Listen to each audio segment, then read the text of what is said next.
All right, y'all. Welcome to the Friday Experience. My name is Pastor Lawrence Souffrant. I will be your host for the day. Listen, if you haven't already, please tune in. I'm sorry, not tune in. Please sign up for our text group. Text LSMin to 24251, and you will be added to our text group where we give our announcements about what's going on in general.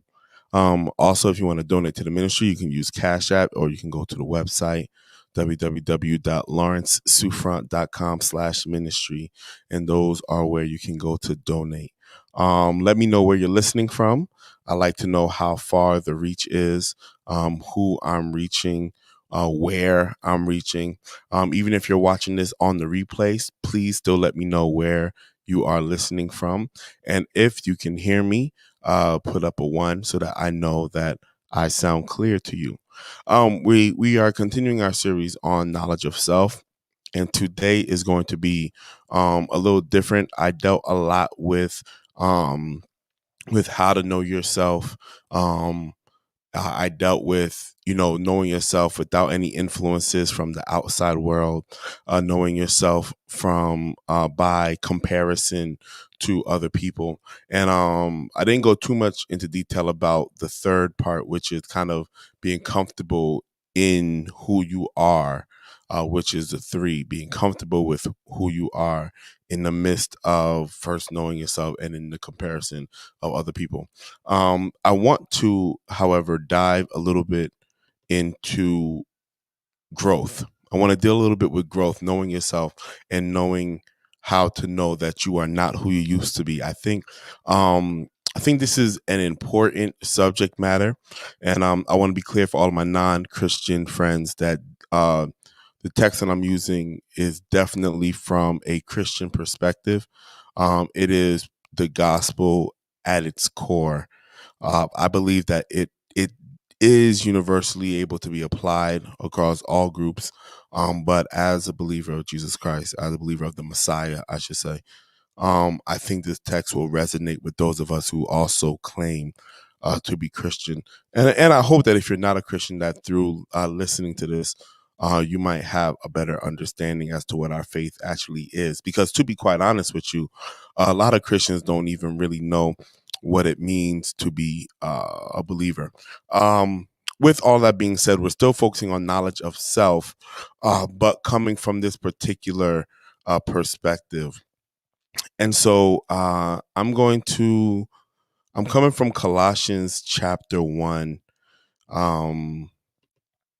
And I'm going to actually start from, I'm going to read verse 13 and I'm going to jump down to 21. But I want to first deal with verse 13 and kind of talk about it. Let me put it in the chat so that you guys know where we are. Colossians chapter 1, we're doing verse 13, and then we're going to do 21 through 23, I believe. Let me go check the Bible real quick. Yep, that's it right there, 21 through 23. Yeah. And so this is a particular text that if you don't know, hopefully it will give you some level of life and some understanding. But Colossians chapter 1, verse 13, it reads, for he being Jesus, he rescued us from the domain of darkness and transferred us to the kingdom of his beloved Son, in whom we have redemption, the forgiveness of sins. And so it's talking about God rescuing us from the domain of darkness and transferred us into the kingdom of his beloved Son, in whom we have redemption and forgiveness of sin. So I want to just kind of break that down just a little bit. That being verse 13, and kind of talk about a growth just a little bit, because many of us are not who we used to be. Many of us, we are not, we can remember a time when we were in very dark places. We can remember a time where we were indulging in evil. We can remember a time where we were living less than our best. and then at some point in our lives we were transformed, we shifted. And so there are some of us who are still in that dark place, um where we're still kind of living by um the lower vibrations. We're still living by sin, put that in quotes. We're not really living our best lives. We still find ourselves making choices that aren't best for us. We still find ourselves endangering people who are around us. We are, in fact, still in that dark space. The problem with some of us who are in that dark space is that we don't know it. And this is where the knowledge of self comes into play. No one has taught us how to see if we are in darkness. For a lot of us, we are convinced that the dark space that we're living in is just life. Somebody convinced us that this is how life is, and since this is how life is, we don't look for a way out of it because this is life. Versus someone teaching us that what you're experiencing is not life but darkness. And so I kind of want to just deal a little bit with that, if you guys don't mind. Now, this is a conversation, and so I want you to please interact with me, put some comments up, let me know that you're listening. Let me know what your questions are, what your comments are, what your thoughts are, because I don't want to preach to you. I really want to have this conversation with you so that everything can be clear. And so when we talk about this place of darkness, what we're dealing with, in very simple terms, is all forces of evil. This dark space, this darkness that we occupy, this darkness that we live in, this darkness that we claim as our own, is all types of evil. And so the first question is, if you understand what evil is, what is your moral compass? That would be the first question. How do you understand evil versus good? How do you understand right versus wrong? And so on the grand scheme of things, there is some level of relativeness when it comes to evil versus good. And I know a lot of people, we don't want to have that conversation. We want good to be good and evil to be evil. If you're talking about the extremes, then absolutely good is good and evil is evil. But without context, it's impossible to talk about what's right and what's wrong, because context does in fact change everything. And to take it even a step further, without context, is you can't speak on who's in darkness and who's not in darkness. There needs to be some type of context to let you know this person knows better, isn't doing better, or this person is in darkness, knows they're in darkness, and is choosing on darkness, versus the person being ignorant of even the space that they're in. So some of us who have lived a little longer, some of us who have experienced more in life, we have a perspective that has blessed us to kind of move into a better space. We want to make sure that that perspective doesn't lead to elitism, meaning that we think we're better than other people simply because we have a different perspective than other people. If we find ourselves to be in a better space, in a better place than other people, then what we ought to be doing is living in such a way that those who see us will also value the space that we're in, and it's from that value that those who are in darkness will be attracted to the light that we're professing to be a part of. Is not about policing somebody else's lifestyle.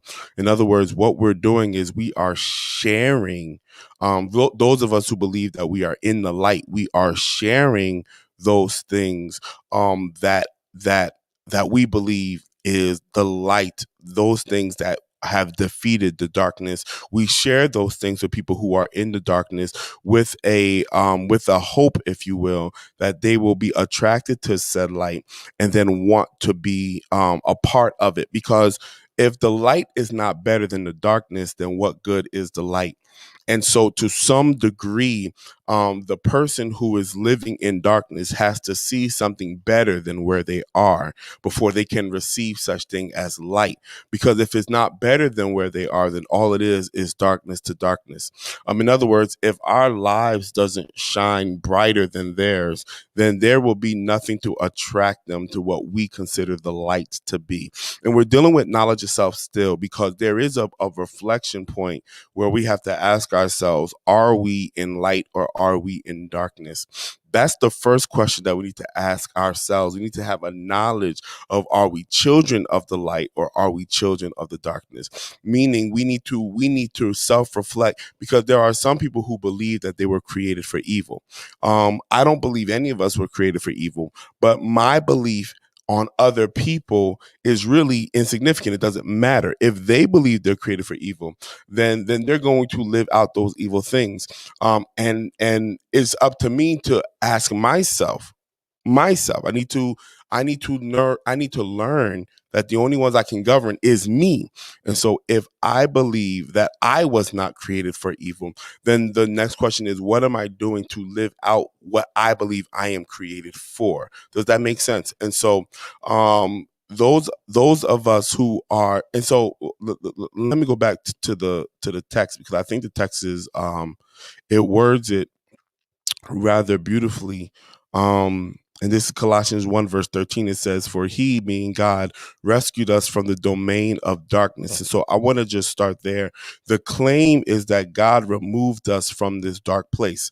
All of us can't make that claim. Some of us, we don't believe that we are rescued from darkness. And so the reason why it's important to examine yourself and ask yourself where you are, because if you're expecting light to come from a dark place, if you're expecting the that your darkness will somehow become better while still being in darkness, then I don't think you fully understand how darkness works.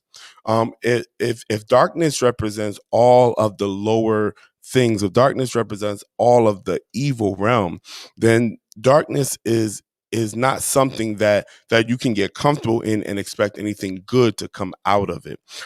In other words, you need to lead the darkness, or you need to defeat the darkness in order to get to that better place.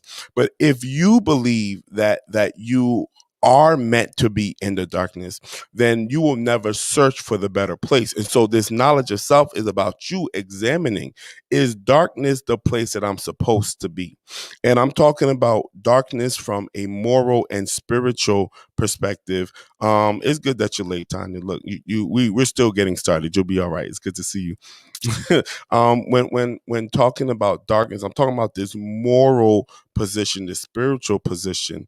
I'm not talking about like night and day type of darkness. I can go into that. I could go into it now, maybe, because there's different types of darkness. There is darkness that represents the shadow things, the secret things, that there is a necessary darkness. For example, when a seed goes in the ground, it is in darkness. That seed has to be in darkness to grow. But that darkness that the seed is in, that's not an evil place. That is a secret place. That is a covering. And so that's not the darkness that Colossians 1 verse 13 is talking about. So knowing the difference. So this darkness in Colossians 1 is talking about a place of evil, not a place of covering or a place of secrecy, but a place of evil. If you believe that you are supposed to be in this place of evil, and when I say believe that, what I mean is some of us, we're weighted with so much guilt. We have done so much wrong that we are convinced that we are supposed to receive the worst things in life. Some of us, we have made so many mistakes. We have made so many bad decisions that somebody convinced us that the worst things life has to offer is justice for us. And I want to say that that person is a liar, but it really, you need to examine that. You need to ask yourself, um, do I deserve all the bad that's coming to me? Do I deserve all the evil that I am participating in? Is this something that God wants for me? You need to ask yourself that question. It starts there, because if you don't know that you deserve better, if you don't know that you've been forgiven, if you don't know that God has a better life and a better choice for you, if you have not accepted that, if you don't believe that, then you're never going to get out of that dark space. It is okay. I don't want to jump ahead.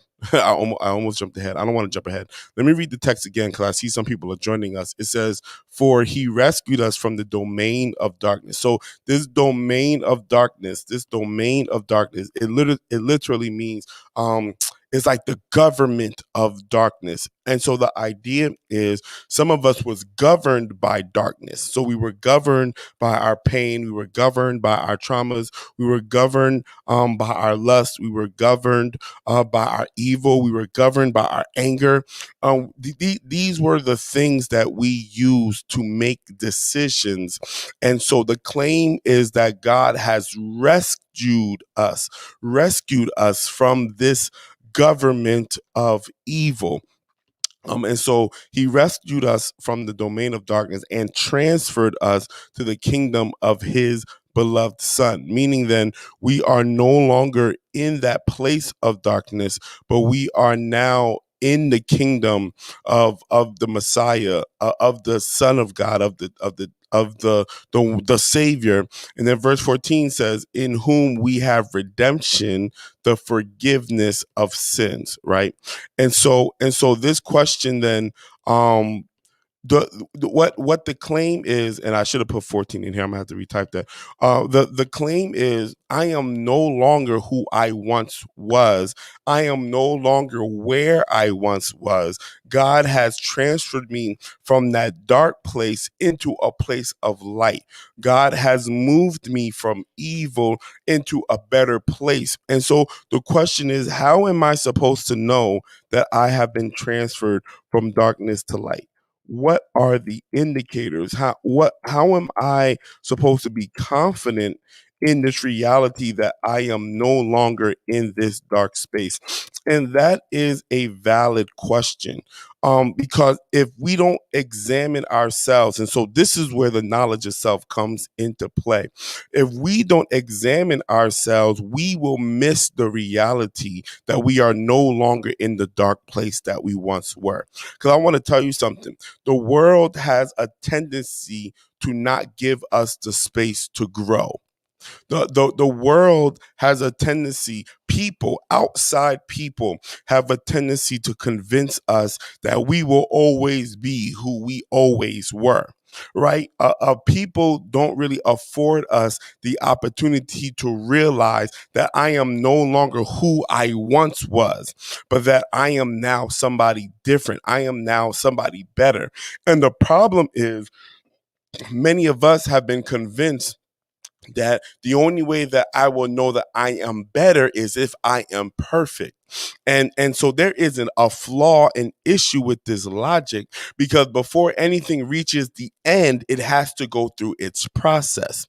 And so if you're waiting for perfection to claim that you're no longer in darkness, then it is literally impossible to claim that you are in the light. And so here it is. If you don't claim that you're in the light, then everything in the light appears to be unavailable to you. All right. So let me give you an example. If you were to study nocturnal creatures, creatures of the night, right? If you study these creatures, they don't participate where there is light, because light is not for them. They only participate in the nighttime. And so even if there's opportunities during the day for them to gather food or for them to travel, for them, once they realize it is daytime, They make the decision to go into the darkness, go back to sleep, and wait for what is their appropriate time, which is the nighttime, the darkness. And so, not saying that night is evil, but to use it as an analogy to explain why it is important for you to know what side you are on. Because if you are on the side of darkness, then you can only expect to do evil things. But if you are on the side of light, then there's an expectation that light will come forth.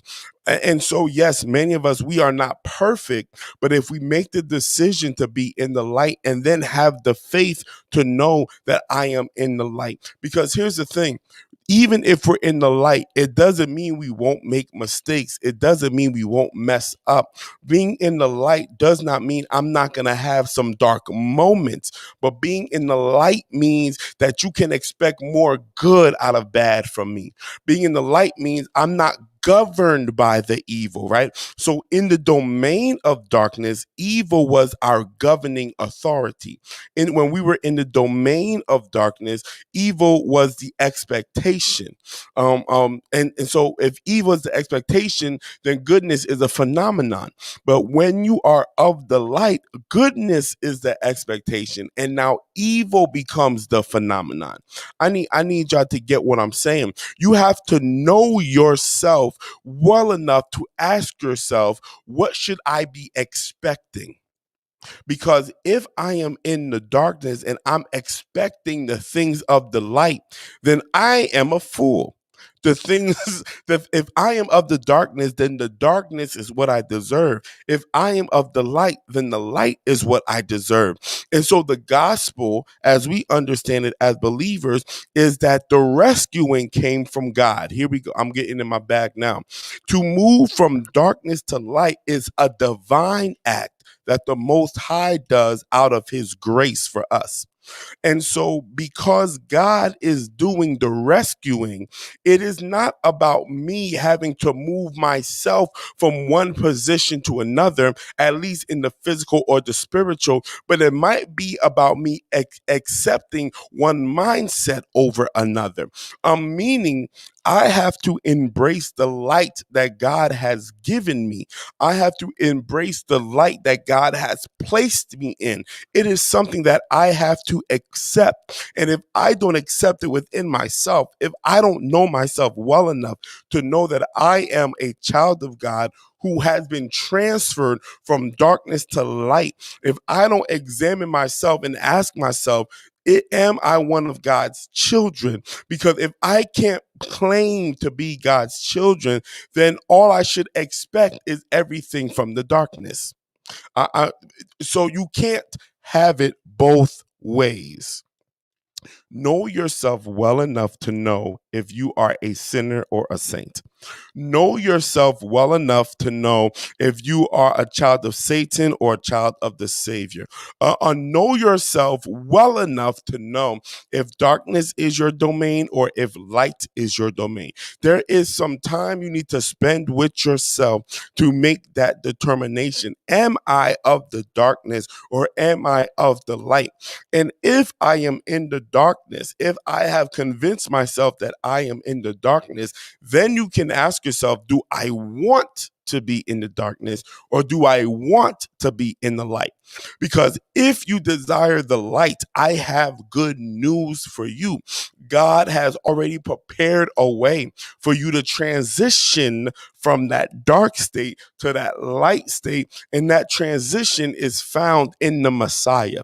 God has already prepared a way for you to be escorted out of the darkness and into the light. Meaning, if today you conclude, man, I am in a dark space, then you can pray a prayer that says, God, rescue me with the tools that you have provided. Rescue me, deliver me, transfer me out of the space of darkness and move me into the space of the light. And that transfer must first begin in your faith. That transfer must first begin in your claim before it is shifted in your atmosphere. There needs to be a intention of transformation. There needs to be something in you that says my intentions is to be of the light. But I want to give a warning. You can't choose the light if you don't know what the light is. Because the light means a forsaking of the darkness. All right. Let me go to verse. I'm gonna read verses 21 through 23. I'm gonna read it straight. We're gonna talk about it. I want y'all to add your comments, to add your questions. That's why identity is so important. It so heavily influences our beliefs, which dictates our actions and behavior. That is absolutely correct. Knowledge of self, knowing your identity, it is important because it lets you know. See, it's not about what the world knows. It lets you know the behaviors that is appropriate for you. And I'm gonna be honest with us. Hold on. I'm gonna be honest with you. If you're in a dark space and you're not ready for the light, I want you to be honest and to take your time in knowing where you are. I'd rather you take your time because here's the thing, as long as there's breath in your body, you have a chance to always choose the light. But if you choose the light when you're not prepared for it, and can I be honest, I know some old saints who don't really like this type of reality. If you choose the light prematurely, you're gonna retreat back to the darkness. Some of us, we're not ready for the light yet. And we need to stop shaming those who aren't ready for the light because it is God who transfers and rescues us. We're not saving nobody. We are sharing our light with people, but we're not saving nobody. It is not our job to save anybody. It is our job to show people that a light is available. And that is it. And some of you who claim to be in the light, you don't know yourself. Hello, see, knowledge of self. That's what we're talking about. Knowledge of self. You don't know yourself well enough to realize that you're still in darkness. Do you know how many people who claim to love the Lord and are still in darkness? How many people will go to church every weekend and they're still in darkness? They're watching 3, 4, 5 sermons on a weekend and they're still in darkness. They don't even realize that they're not in the light. Because if you compare who they are to the light, you realize that there's great discrepancies. And I'm gonna say this now before I even read this next part.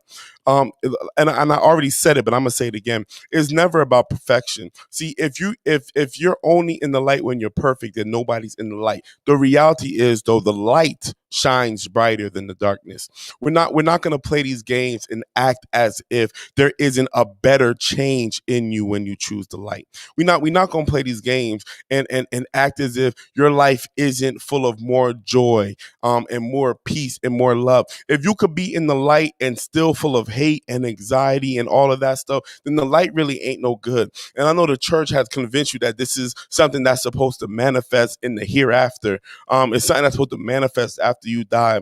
It's something that's supposed to manifest when Jesus comes back. But no. Jesus taught us, thy kingdom come, thy will be done on earth as it is in heaven. And so we're just going to debunk all of this stuff, all these ideas that just because you claim to be a Christian, that means that you're in the light. Or just because you claim to be a Muslim, or just because you claim to be a Buddhist, whatever you're claiming that is full of all this light and joy, if that is not who you are, if that's not shining out of you, then you're lying. If you are depending on your claim to be your proof of being in the light, then you've been gravely mistaken. You need to examine yourself. You need to know yourself well enough to know, am I actually in the light? Because when you know yourself and you realize that I'm still in the darkness, then you'll stop looking for a claim and you'll start looking to be a new creature, right? If you examine yourself, you'll stop looking to just claim something and you'll start looking to be something, right? If you truly examine yourself, you won't rest and settle for less than what you're looking for. And so if you know what the light is, if you're claiming to be of the light, then your life should reflect some of your claim. Yeah, you might not be perfect, but you should be better.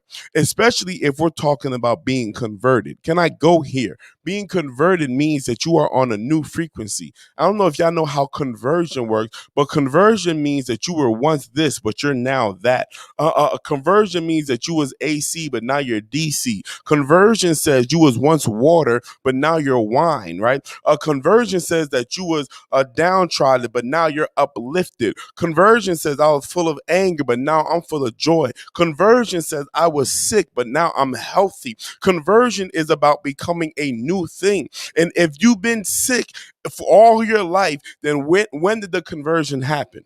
Like just let me look. That's a question for you to examine for yourself. If you've been full of anxiety your whole life and ain't nothing changed. And look, I'm not saying that you're demonic because you're anxious. What I'm saying is, where is the light that God is promising you? All you got to do is keep on claiming that promise, because even if your anxiety didn't change, something about you changed. The way you deal with your anxiety changed. Your hope changed. Your perspective changed. Something changed, because when I turn the lights on, the room looks different, right? Light has an effect on darkness. So we're not going to play these games where we like to claim that we're in the light because of whatever religion we're a part of, or because of whatever spiritual group we're a part of. No, I'm expecting darkness. You should be expecting darkness to shift in your life. Somebody, look, if you're hearing me, I want you to say shift. I want to make sure y'all with me. So Colossians 1, we'll read verses 21 through 23. I'm gonna try to just read through, but y'all know how I get. It says, and although you were previously alienated and hostile in attitude, engaged in evil deeds, yet he has now reconciled you in his body of flesh through death, in order to present you before him holy and blameless and beyond reproach. Listen, see, okay, I thought I was gonna keep going, but I had to stop there. Because what we are seeing is that God has taken us. God has taken us, and he has claimed us onto himself. Jesus has taken us and he has claimed us onto himself, so that we can now be found blameless. And so what this means, then, he has claimed us onto himself, so that we can now be presented holy. He has claimed us and reconciled us. So we are now at peace with God. We are good with God. And he did this so that we can be called holy and be found blameless. And so this acceptance, this shift, this claim is something that happened in the body of Jesus. And we don't spend a lot of time as believers kind of talking about that, but that's what happened when the flesh was crucified. Everything that made us disgusting died when the flesh died. Everything that separated from us died when the flesh died. Everything that would have made us bound to evil died when the flesh of Jesus died. Why? Because he pulled us into the flesh of Jesus. And so when we talk about the work of Christ and the death of Christ, when we're talking about the death of Christ, we are talking about the death of our sins. And so forgiveness is possible. In fact, forgiveness is granted because our sins died. I need, look,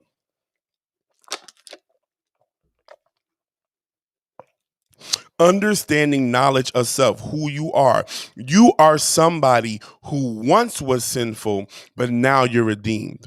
You are somebody who once was hostile towards God, but now God calls you a friend. This you need to examine yourself and have an understanding that the wages of sin is death. So if I'm alive, the gift of God is being granted over me. God is finding a way to continue to give me the gift that he has promised.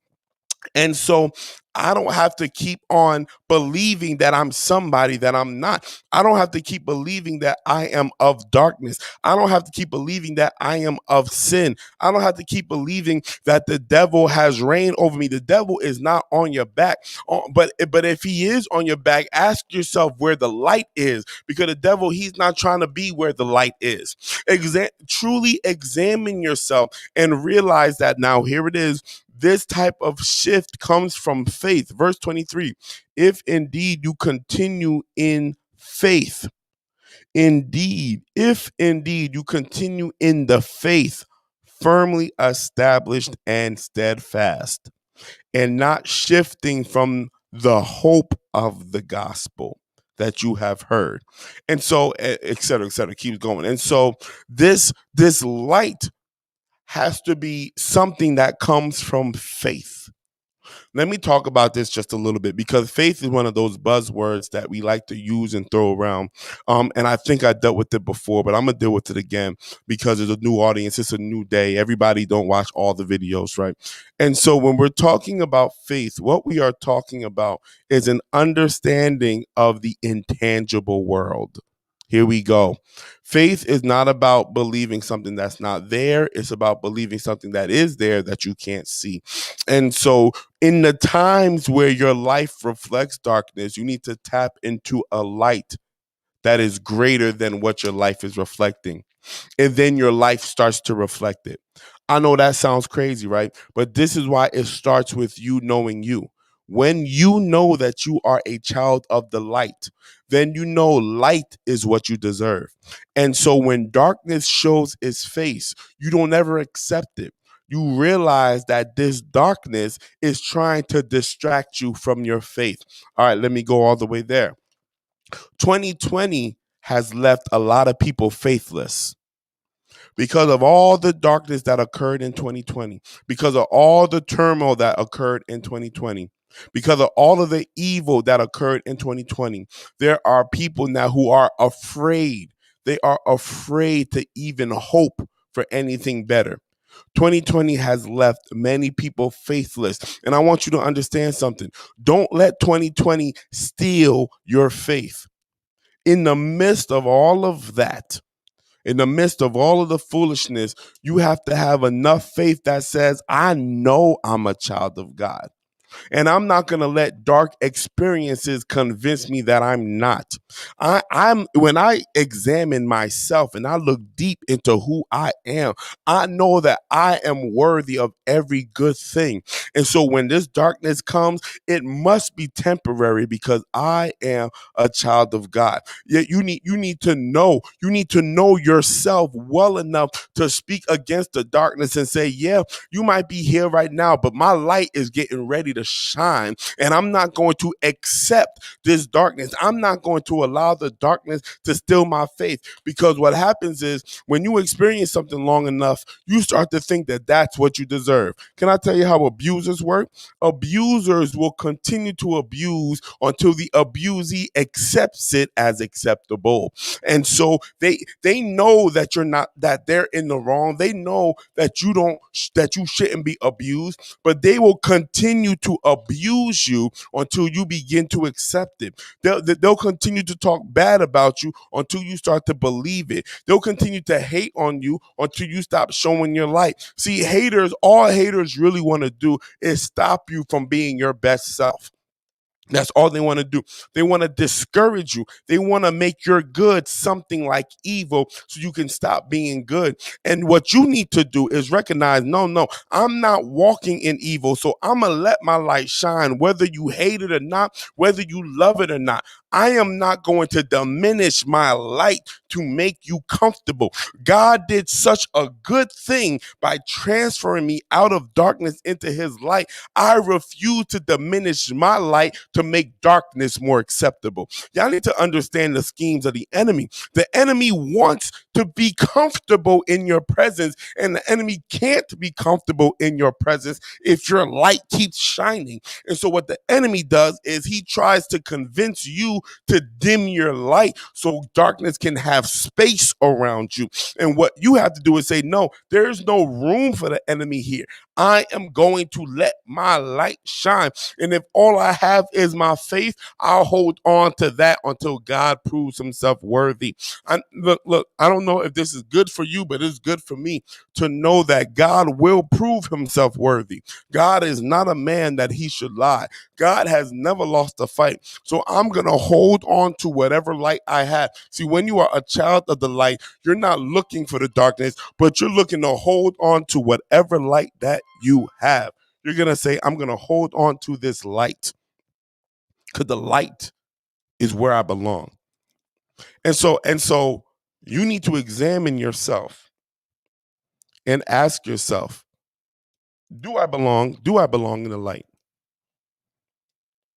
examine yourself and ask yourself, is the light my domain or is the darkness my domain? You need to ask yourself, because it's only, see, if you are part of the darkness, if you belong in the darkness, then there's no light coming your way. But if you belong in the light, and let me tell you something, notice how it says here, being in the light is not about what you do, it's about where your faith is.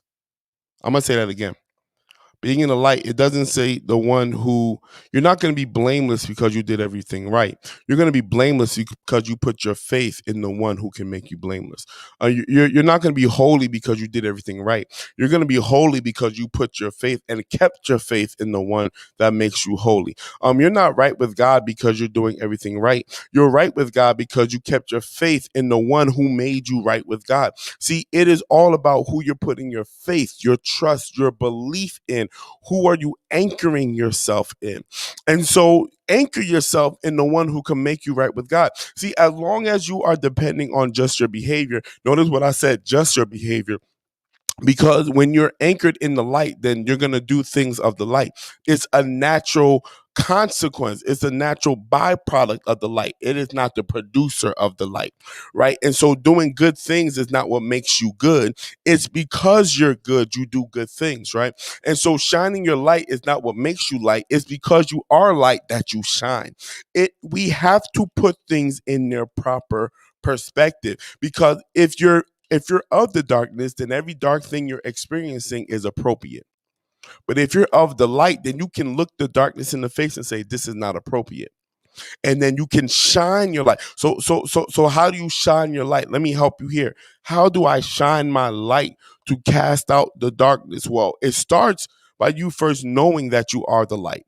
Then it's about you knowing who you are in the light. Then it's about you being more of that. See, so the more you are who God called you to be, the more your light is going to shine against the darkness. So if God called you to be an artist and you're not making no art, then you're leaving room for darkness. I'm going there now, right? If God called you to be a father and you don't have time for your kids, you're leaving room for the darkness. If God called you to be a dancer and you're not out there dancing, then you're leaving room for the darkness. If God created you to be an entrepreneur, but you're working that 9 to 5, you're leaving room for the darkness. If God called you to work the 9 to 5, but you try to take on entrepreneurship, you are making room for the darkness. Yeah, I'm going all of there. If God called you to be fit, but you're fat, you're leaving room for that darkness. If God called you to be thick, but you're trying to make yourself a little twig, a little skinny twig, you're making room for the darkness. Can you see what I'm saying? There is no cookie cutter when it comes to the light, because the light is really God, and God can't be boxed in any of this stuff. We are merely expressing who God is, right? And but if God is expressing God's self in you, then you have to be more of who God intended you to be in order for your light to shine. And if you are not being you, then you're making space for the darkness. And y'all know, look, I know y'all want more examples, but you know exactly what I'm talking about. Because when you go to bed at night, you're feeling empty, you're feeling discouraged, and God will flash it across your mind. God will tell you, you know what I called you to do. Why aren't you doing it? You know what I called you to be. Why aren't you being that? It will flash in your spirit, and you will make all types of excuses as to why now is not a good time to be you. Let me prophesy over those people right now, because if you're hearing this, then this is for you. If God is showing you who you're supposed to be, now's the time to be it. Yeah, I'm gonna speak that word over your life right now. Yeah. I know. David was anointed king before he took the position. That's absolutely right. But right now, if you are hearing this message, God has a word for you where he is saying, now is a good time to be who I called you to be. Now God is releasing that spirit over your life to be who God has called you to be. Now you need to exercise your faith to be that. You need to get on your knees. You need to fast. You need to pray. You need to sing some songs. You might need to cry a little. You need to go in that space with God and say, God, give me the faith to be who you called me to be. I need you to give me the faith to go against the darkness that's trying to convince me that I'm something that I'm not. Ask God to give you that faith. Say, God, give me the faith. I need the strength, God. I need the peace, God. I need the resources, God, to be everything that you are calling me to be. And God is ready to release it right now in the name of Jesus. But it's up to you to recognize if you're ready to be that. You need to say, God, I'm ready. That needs to come. I'm saying that needs to come out of your mouth. God, I'm ready. Look, we are in an interesting season right now where God is raising people up to be the light, to shine. To shine. God is raising people up to shine. You need to say, God, I'm ready. I'm ready. Take some self evaluation. If you're not ready, listen to what I'm saying. If you're not ready, then say, God, help me get ready. Look, because it's knowledge of self. You need to be honest about where you are and the faith you're ready to exercise. If you're not ready, say, God, help me get ready. God, help me get ready because I know who I'm supposed to be, but there's something in me. Help me get that stuff out of me. And I promise you, because you are in the space of the light, God will do everything he has to do to prepare you to be more of that light. God is going to shine on you like never before, and you're going to shine out into this world like never before. And those who love the darkness, they're going to try to discourage you to stay in your dark space. But 2021 are for those who are ready to shine. 2022 are for those who are ready to shine. 2023 are for those who are ready to shine. And so you need to look that darkness in the face, those haters in the face. You need to let them know this is my time to shine. Don't let nobody hold you back from being who God called you to be. They may not like it, they might not be comfortable with it, but God has a reason for it. And no matter how dark it looks like it's getting, put your faith in the one who transferred you from the darkness to the light. Put your faith in the one who had the authority to be sure that you can be on the right side with God. Put your faith in the Messiah. Don't put your faith in how people are going to receive you because people are finicky. Those who are not secure in themselves will make secure people feel insecure. They're going to do the best they can to bring you down to their level because misery loves company. But I want to let you know that there is a community of people who will let you shine. Your people are here. Your people will let you shine. Your people will encourage you to be who God wants you to be. But you have to be ready to be that. You have to be ready to be that. And I believe somebody's ready to be that. Somebody right now who's listening, somebody is saying, I'm ready to be everything God called me to be. I'm not going to make no more excuses. I'm not going to leave room for darkness. I'm going to let my light so shine that there is no room for darkness. Wherever I go, it's going to be bright. Somebody's ready to walk that out. It's easy to talk about it. Let's get ready to walk it out. We about to live like that, y'all. We about to live like that. Some of you might need to listen to this a month from now. This might be a seed, and a month from now you got to hear it again to get some water. I don't know. But I know somebody's ready. Somebody's ready. All right, I'm done. Let's get into this moment of reflection. If there are no questions and no more comments, let's get into this moment of reflection. I want you to close your eyes. I want you to close your eyes. I want you to say, I am a child of God, and I am worthy to receive this word. And I want you to look deep into yourself right now. I want you to close your eyes and envision yourself looking deep in yourself and ask yourself, am I of the darkness or am I of the light? Ask yourself that first. And then ask yourself, why do I think that? Where does that come from? What's the evidence that convinces me that I'm of either side? Ask yourself that because we need God to be the one to confirm what side you're on. And if you happen to realize that you're in the side of darkness, and you've made it this far, ask yourself, do I really want to stay here? Here's my appeal, y'all. I haven't made an appeal in a while. But if you are ready to transition to that marvelous light, then where you are right now, I want you to pray this prayer with me. Wherever you are right now, I want you to pray this prayer with me. I want you to say, Father, I'm ready to transition. I'm ready to go where the light is. I'm ready to be transferred. I don't want to be in darkness anymore. I want to be transferred into the light. I want to be where you are. I'm ready, God, for that transition. And if you prayed that prayer with me just now, I want you to know that God is already moving on your behalf. You've already begun to go into the space of light.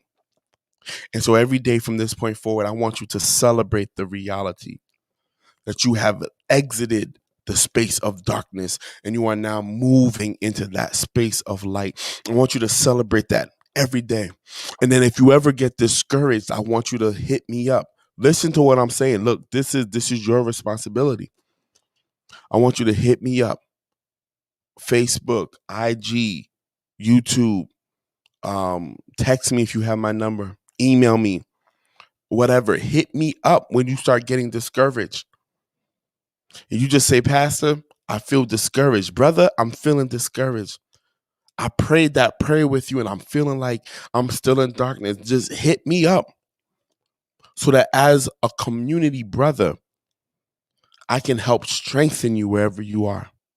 I'm so serious. This is not a game. This is not a joke. Because those who are in the light need to be in the community of others who are in the light. And when our lights are combined, what a bright light that is. Those of you who are in the light, but you're discouraged right now, you've been in the light for a long time. And you're like, look, I've been in the light, but I'm feeling discouraged. I want you to pray this prayer with me. I want you to pray this prayer. Say, Father, I've been discouraged. I've been in the light, but I feel discouraged. I don't feel like you are honoring me as a child of light. Talk to God for real. Say, God, I don't understand. I've been living for you and I feel discouraged. I feel like my life has been getting worse since I've been on this side. God, I need some encouragement. I need you to make a way out of nowhere. I need you to move what seems immovable, God. I need to know that the light is better than the darkness. Pray that prayer with me right now. Father, I need to know that the light is better than the darkness. And if you prayed that prayer with me, I need you to be ready. I need you to keep your spiritual eyes open. I need you to keep your spiritual ears open because God is about to prove himself mighty in your life. God is not a deadbeat father who leaves his children as bastards. That's not the God we serve. If you prayed that prayer, God is about to do something amazing in your life. He's about to make some shifts, and I want you to hear me. When he makes that shift, let that be the encouragement of your faith, but don't let the shift be the source of your faith. Did you hear what I just said? When he makes that shift, let it be an encouragement to your faith, but don't let it be the source of your faith. Let the source of your faith be the reality that God heard you, that God sees you, that God listens, that God is speaking, that God is moving. Let God be the source of your faith. Because ultimately, if your faith is not in God, then you're setting yourself up for disappointment. I see your question. I have been praying for confirmation about what God has for me, and he has been showing it little by little to me. How do I silence the thoughts within myself that says you're not ready yet? What qualifications do you have? Okay, okay. So this is what you need to do. If God has been showing you little by little, everything he's showing you, I need you to write it down. And I need you to recite the things that God is telling you every day. Every day. I need you to recite it. You said, I know it may be my own self-talk, but could also it be the enemy? Absolutely. It could be yourself and it could be the enemy. If God is showing you something little by little, then I want you to write it down and recite it every day. Listen to what I'm saying. Recite it every day, because what God is showing you and telling you, hear me carefully. What God is showing you and telling you, that is in fact the word of God. And the scriptures say, faith comes by hearing, and hearing of the word of God. And so, yes, you should recite scriptures, absolutely. But you also need to recite the things that God is showing you little by little. And then your affirmation needs to be, if God revealed it to me, then I'm prepared for it.